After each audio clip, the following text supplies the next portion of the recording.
நீங்களும் நானும் கெட்டு போக கூடாது என்பதற்காகத்தான் இயேசு இந்த பூமிக்கு கடந்து வந்தார். எப்படியாவது பாவத்தின் பிரேத குழியில இருக்கிறதான உலர்ந்து போன எலும்புகளை போல நம்பிக்கை அற்ற நிலையிலே இருக்கக்கூடிய நம்மை மீட்டெடுக்கும்படியாகத்தான் இயேசு இந்த உலகத்திற்கு கடந்து வந்தார்.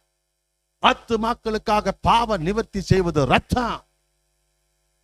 ஆத்துமாக்களுக்காக பாவம் நிவர்த்தி செய்வது ரத்தம். அல்லேலூயா.